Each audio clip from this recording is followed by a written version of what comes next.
Hi dear, welcome back to Timeless Wisdom. Today I'm sharing real, actionable steps to help you transform your home into a minimalist, organized and serene retreat. What sets these steps apart is their practicality. These aren't just nice ideas that sound good in theory, but are impossible to follow in everyday life. I was honestly amazed to see how regular people, even those with busy schedules, manage to completely revamp their living spaces in just 30 days using these tips. In particular, Step 5 is so powerful that many have felt instant relief from stress right after trying it. If you're frustrated by the feeling that your home runs your life instead of supporting it, this video is for you. Best of all, you don't need any fancy gadgets or expensive tools to get started. All it takes is a few minutes of your time and a fresh mindset. Ready to finally create the calm, clutter-free home you've always wanted? Let's dive in and make it happen together. Tip 1. The empty box method. Did you know that most of the clutter in our home comes from items we keep just in case? Things that might be useful one day, but that we rarely use. This is the main obstacle for those who want a more minimalist home. The empty box method solves this problem in a revolutionary way. Instead of trying to decide what to get rid of, you start with a completely different approach. Completely empty an area. It could be a drawer, a closet, or even an entire room, depending on your layout. Put everything in boxes. Now, over the next few weeks, only return the items you actually use to their original location. After 30 days, anything still in the box is probably not needed in your daily routine. It's surprising how it works so effectively. The power of this method lies in inverting traditional organizational logic. We usually think, what can I get rid of? But with the empty box method, the question changes to, what do I really need to keep? This simple change in perspective makes all the difference. One person applied this method in her home office and discovered that, of all the pens, paper clips, staplers, and other materials, she only regularly used about 20% of the items. The rest was just taking up space and creating visual clutter. After identifying what she really needed, she was able to donate several items in good condition and properly dispose of the rest. The result was a much more functional and pleasant workspace, where she could quickly find everything she needed without the constant distraction of clutter. Start with a small area, like a kitchen drawer, and notice the positive impact this technique will have on your relationship with objects. Tip 2. The 90-90 rule. One of the biggest difficulties for those who want to adopt a more minimalist lifestyle is deciding what to get rid of. We keep so many things for emotional reasons, or for the famous phrase, one day I'll need it. The 90-90 rule is a powerful tool to help us with these difficult decisions. It works like this. Take an object and ask two questions. First, have I used this in the last 90 days? Second, will I use it in the next 90 days? If the answer is no to both questions, it's time to let this item go. 90 days, or approximately 3 months, is a significant period, spanning an entire season. If you haven't worn that coat all winter and probably won't wear it next winter, why keep it taking up space in your closet? This rule is especially useful for seasonal items like clothing, sports equipment, and decorations. The most interesting thing is how this rule helps us to be more honest with ourselves. We often keep things not because we really need them, but because we feel guilty about the money spent, or because we associate memories with them. The 90-90 rule forces us to face the truth about our real habits, not our imaginary ones. One person applied this rule to her shoe collection and was shocked to realize that out of the 30 pairs she owned, she had only worn 7 in the last 3 months. When she honestly thought about the next 3 months, she realized that she would probably wear the same 7 pairs. This allowed her to donate more than 20 pairs of shoes in good condition, freeing up significant space in her closet and simplifying her morning routine. There is no need to apply this rule to everything at once. Start with a specific category, like kitchen products or beauty products, and notice how that changes your perception of what you really need. Tip 3. The one out, one in system. One of the reasons our homes become more and more full over time is because we keep acquiring new items without getting rid of old ones. It's like trying to fill a glass that is already overflowing. The one out, one in system solves this problem very simply and effectively. The rule is easy. For every new item you bring home, a similar item must go out. Did you buy a new shirt? An old one needs to go. Did you win a book? Donate another one that you have already read. Have you purchased a new kitchen utensil? Get rid of the one you use the least. It sounds simple, but this system is revolutionary because it interrupts the cycle of constant accumulation. The most interesting thing is how this rule affects our consumption habits. When you know that you will need to get rid of something to make room for the new item, you start to think twice before making a purchase. You ask yourself, is this really better than what I already have? Is it worth replacing something I already have? This makes us much more conscious consumers. One person who adopted this system reported a significant change, not only in their home, but also in their shopping habits. Before, she often bought on impulse, especially clothes on sale. After implementing the one out, one in rule, she realized she was making much more careful choices, preferring quality over quantity. Within 6 months, she had reduced her wardrobe by half, but now owned pieces she truly loved and wore regularly. Start by applying this rule to a specific category, like electronics or decor. Over time, you can expand it to all areas of your home. Hey guys, before continuing with the next tip, I wanted to ask a little favor. If you're enjoying this content, don't forget to subscribe to the channel and activate the bell to receive notifications of new videos like this. And tell me in the comments, where are you watching from? Your participation is super important to me. Now, let's continue with more steps that actually work to make your home more minimalist. Tip 4. The 3 questions technique. Often, the difficulty in getting rid of things comes from indecision. We become paralyzed thinking about whether or not we should keep a certain item. That's where the 3 questions technique comes in. A simple but extremely effective method for making clear decisions about your belongings. It works like this. For each object you have doubts about, ask these 3 questions. First, does this bring me joy? Second, does this have a specific and frequent use in my current life? Third, would it be too difficult or expensive to replace this item if I needed it in the future? If the answer is no to all 3 questions, it is a strong indication that you can get rid of this object. The power of this technique lies in how it addresses different aspects of our relationship with objects: the emotional, the practical, and the economic. Some items may not have much practical use, but they bring us genuine joy, like a special souvenir or a piece of decor we really love. These items have their place in a minimalist home. On the other hand, there are objects that do not arouse special emotions, but are fundamental in our daily lives. The third question helps us overcome the fear of, what if I need this one day? By making us realistically assess the difficulty of replacement. One person applied this technique to his book collection, which occupied several shelves in his home. She realized that many of the books no longer sparked joy, had not been consulted in years, and could be easily found in libraries or digital versions, if necessary.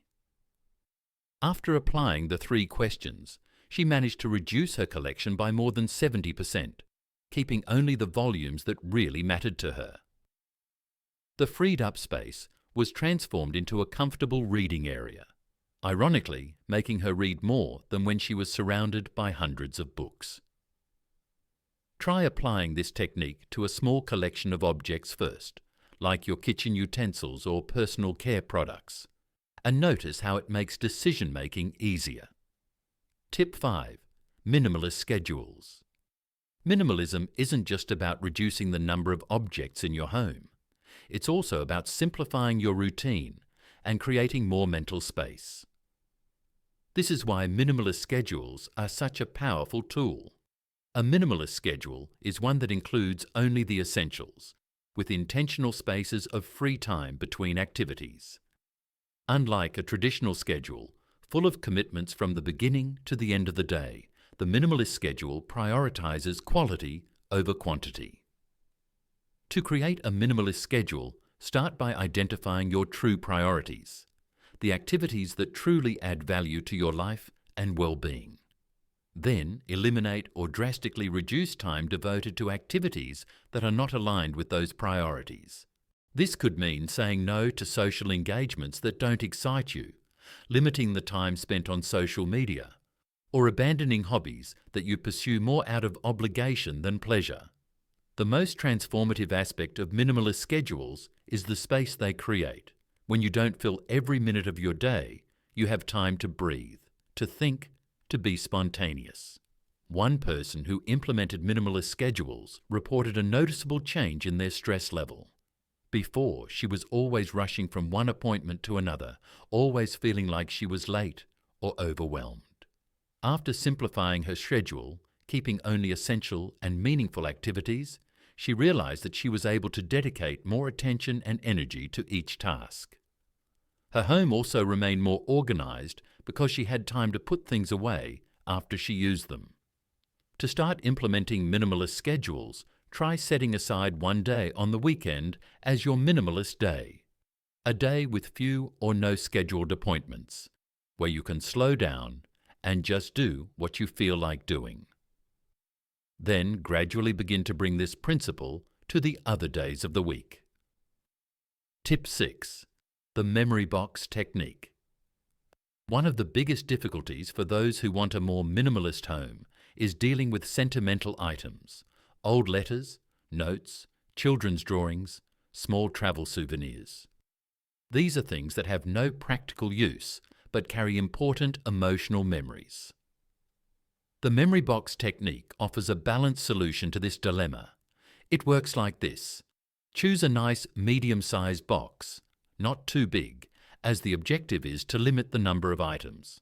This will be your official memory box. Gather all your sentimental items from around the house and select only those that truly spark positive emotions and meaningful memories. Put them in the box. Anything that doesn't fit needs to undergo a more rigorous re-evaluation. The principle behind this technique is simple. By physically limiting space for sentimental items, you are forced to prioritize. Not all memories need a physical object to exist. Some may be preserved in digital photos or simply in our minds. The memory box helps us make that distinction between genuinely special items and those we're keeping just out of habit or guilt. One person applied this technique to his children's memories. She had boxes and boxes of school drawings, little crafts, and other souvenirs from their childhood. After implementing the memory box, she selected only the most significant pieces from each phase, photographed the rest, and then donated or discarded the items. The result was a much more meaningful and accessible collection. Instead of boxes stacked in the back of a closet that were rarely opened, she now had a beautiful box of memories that sat on her bookshelf, which she and her children revisited often. If you have a lot of sentimental items lying around the house, try gathering them all together first to get a real sense of the quantity, then select the most special ones for your memory box. Remember, the value of a memory is not necessarily tied to a physical object. Tip 7. The principle of empty surfaces. One of the most striking features of a truly minimalist home is the presence of empty, clean surfaces. Tables, benches, sideboards, all these horizontal spaces tend to accumulate objects quickly, creating a visual sensation of disorder, even when the house is relatively organized. The empty surface principle proposes keeping at least 50% of each horizontal surface completely free. This creates an immediate feeling of calm and order in the environment. To implement this principle, start by evaluating every surface in your home. What objects really need to be there? A helpful criterion is to only keep items that you use daily or that have an intentional, meaningful decorative purpose. Everything else should be stored in drawers, closets, or, if not really necessary, removed from the house. The visual and psychological impact of empty surfaces is surprising. Our eyes and minds naturally seek spaces to rest, and free surfaces provide this visual relief. One family who implemented this principle reported a noticeable change in the atmosphere in their home. The mother described how in the past the kitchen counter was always so cluttered with small appliances, containers, and other items that it was difficult to find space to prepare a meal. After applying the principle of empty surfaces, keeping only the essentials in view, she noticed that not only did the kitchen look bigger and more inviting, but also that daily cleaning became much faster and simpler. To start, choose a surface in your home. It could be the living room coffee table or the bathroom counter. Remove everything from it, then only return absolutely essential items. Keep it like this for a week and notice how it affects your perception of space and your mental state when you are in that environment. Tip 8. The photographic recording technique. We often keep objects not for their practical use, but for their sentimental value or the memories they represent. This is perfectly understandable, but it can lead to the accumulation of items we rarely see or use. The photographic recording technique offers an elegant solution to this dilemma.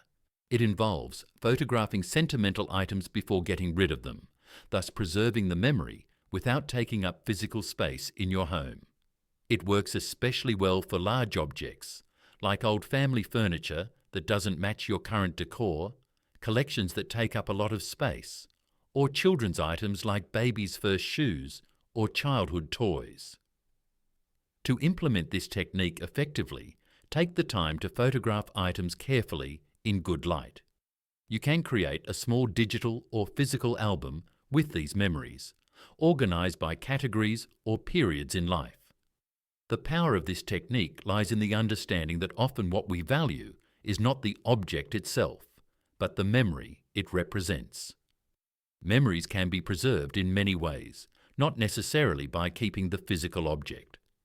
A lady applied this technique to her grandmother's old sewing machine. It was a large object, which took up considerable space in her small apartment, but she was unable to part with it due to its sentimental value. After photographing the machine in detail, including her grandmother's initials engraved on the side, she was able to donate the item to a fashion school, where it would be used and valued. The photos were printed and placed in a small frame on her wall, allowing her grandmother's memory to remain present in her daily life in a way that took up much less space and even integrated better into the decor. To get started with this technique, identify a category of sentimental items in your home. These could be travel souvenirs, old clothes you no longer wear, or birthday cards you've accumulated over the years. Photograph them with care and affection before deciding to get rid of them. Before continuing with the next tip, I want to tell you about something special that I prepared for those who want to go beyond this video. It's a complete guide with organization secrets that completely transform my home and can transform yours too. The link is in the pinned comment, and for a limited time, I'm offering a special discount for channel subscribers.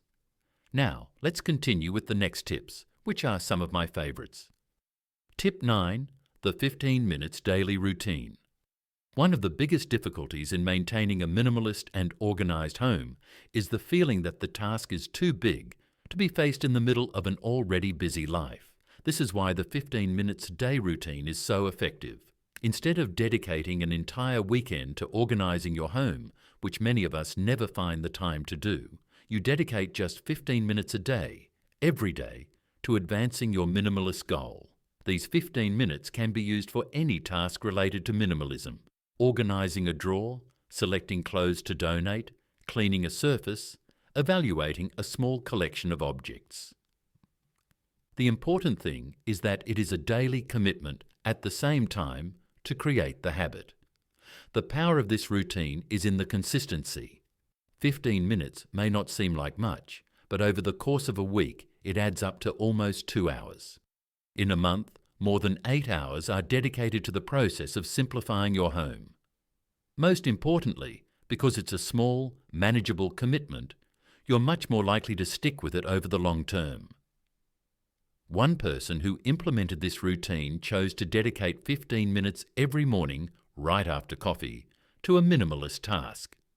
For the first month, she focused solely on her bedroom, working on small areas like a dresser drawer or a closet shelf each day. By the end of the month, her room was completely transformed, not by a big, exhausting reorganization, but by small, consistent, daily steps. The most interesting thing is that this routine also changed his mindset regarding possessions and organization. By taking time each day to evaluate and organize her belongings, she became much more conscious about what she brought home and where things belonged. To start this routine, choose a specific time of day that works well for you. This could be in the morning before you leave for work or in the evening before you get ready for bed. Set an alarm on your phone to remind you of this daily commitment. Start with a small, manageable area and move forward consistently. Tip 10. The Model House Technique. Our last tip may seem a little unusual at first glance, but it has a surprising impact on the way you view and organize your home. The model home technique consists of choosing a minimalist-style visual reference that you admire. It could be a photo from a magazine, a hotel environment you visited, or even a friend's house, and using it as concrete inspiration for each area of your home. Instead of having a vague idea of what you want to achieve, you'll have a specific image to guide your decisions. To apply this technique, start by collecting images of environments that reflect the minimalist style you want. These can be photos from magazines, images found on the internet, or even photos taken by you in places that inspire you. Organize these images by environment: living room, kitchen, bedroom, bathroom, etc. Now, as you work on each room in your home, have the corresponding image as a reference. Observe carefully what makes that environment so pleasant and organized.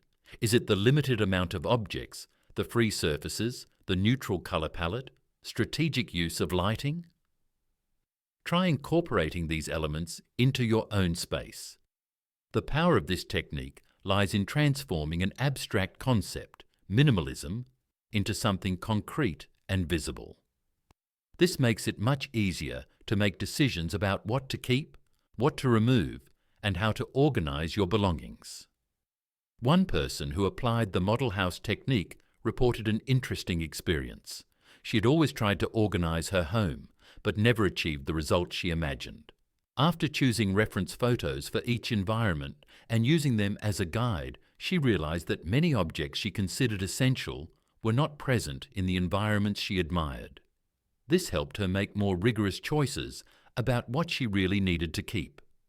Furthermore, she noticed that the reference environments had a visual coherence, colors, textures, and styles that harmonized with each other.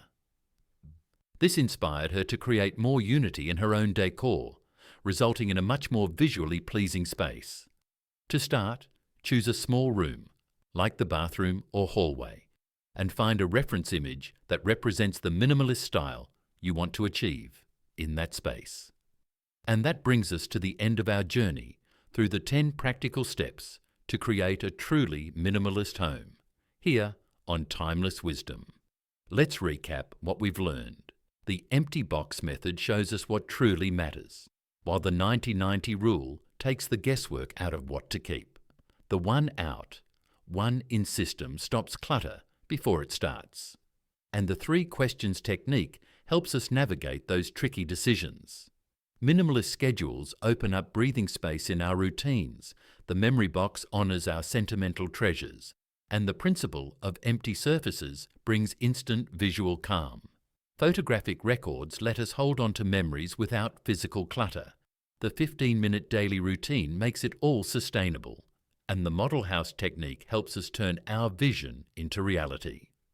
Remember, minimalism isn't about depriving yourself or living in a showroom. It's about shaping a space that supports you, reflects your real priorities, and lets you enjoy life with less stress and more freedom. So, here's my challenge for you. Pick just one technique from today's video that really resonates, and give it a try. Don't overwhelm yourself by aiming for perfection all at once. Minimalism is a journey, not a finish line. Every little step brings you closer to a more organized, peaceful, and purposeful home. I'd love to hear from you. Let me know in the comments which step you'll start with, or share your own experiences if you've already tried some of these methods. Your stories inspire not only me, but the entire Timeless Wisdom community. Thank you so much for being here.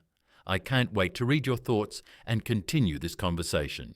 Until next time, keep creating a home and a life that you love with Timeless Wisdom.